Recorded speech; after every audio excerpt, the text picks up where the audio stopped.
Hervé Mariton, bonjour. Bonjour. Merci d'être avec nous en direct. Les propositions de l'UMP pour essayer de lutter contre le chômage, supprimer les 35 heures, ce que vous n'avez pas fait pendant 5 ans, cela dit, Hervé Mariton. Et pourquoi vouloir le faire maintenant ? On n'a pas eu le courage de le faire, il faut donc avec des gens plus courageux le faire demain. Mais ça n'est évidemment pas la seule solution. On a aujourd'hui un service public de l'emploi qui n'est pas opérationnel. On a besoin que Pôle emploi ou éventuellement des structures qui pourraient être concurrentes de Pôle emploi soient rémunérées en fonction de leur efficacité au placement des demandeurs d'emploi. Il faut qu'il y ait une réelle incitation au résultat. Donc création d'une agence, je vous coupe, création d'une agence du travail, semi-privée, publique, je ne comprends pas très bien là. L'agence du travail est publique, mais elle reçoit ses financements en raison de son efficacité à placer les chômeurs, et elle a des concurrents qui eux-mêmes sont rémunérés de la même manière, de sorte qu'on ne soit pas là simplement pour faire tourner les gens, mais réellement pour les placer sur des contrats de longue durée. C'est aussi la proposition d'un allègement de charges beaucoup plus vigoureux que ce que propose le gouvernement aujourd'hui. Et on n'est pas à 10 ou 20% de plus. Nous proposons des allègements de charges qui sont 6 à 7 fois supérieurs, ce qui permet réellement de rétablir la compétitivité en France. Nous proposons aussi qu'il y ait un contrat de travail unique, fusion du CDI et du CDD, avec une acquisition progressive de droits. Une grande partie des problèmes des personnes qui ont plus de mal à rentrer sur le marché de l'emploi, c'est qu'elles trouvent éventuellement des CDD de très brève durée et que l'employeur ne prend pas ce qu'il appelle à tort un risque de les embaucher ensuite en CDI. Il faut que le passage soit progressif, ça s'appelle un contrat avec des droits unifiés où petit à petit on augmente ses droits mais on n'a pas la discontinuité absolument terrible qui existe en France aujourd'hui entre CDD et CDI. Donc un seul contrat de travail unique. Oui. Est-ce qu'il faut aussi faciliter les licenciements pour permettre plus d'embauches ?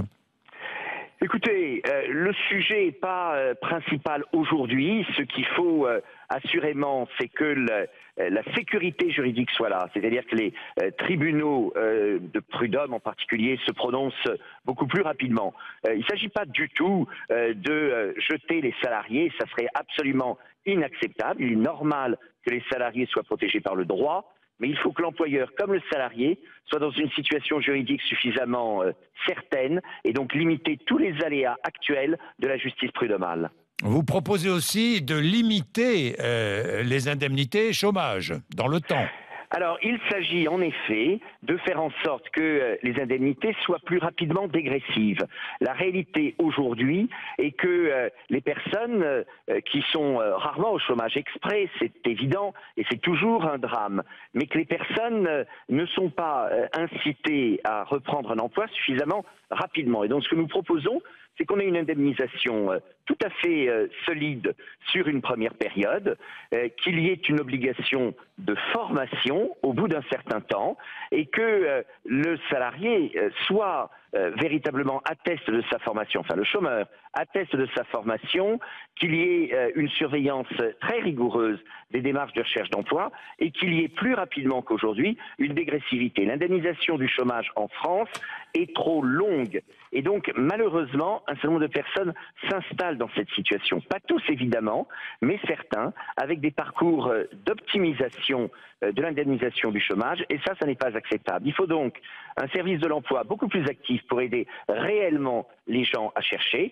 ce qui n'est pas suffisamment efficace aujourd'hui, que l'on ait un accompagnement par la formation beaucoup plus dynamique et beaucoup plus vigoureux qu'aujourd'hui, une indemnisation qui doit être forte dans les premiers temps, mais qui ensuite décroît, que chacun comprenne que l'on ne peut pas, que l'on ne doit pas s'installer dans une situation. Évidemment, tout cela est à moduler pour des personnes plus âgées ou qui seraient plus difficiles, pour lesquelles il serait plus difficile de retrouver un emploi.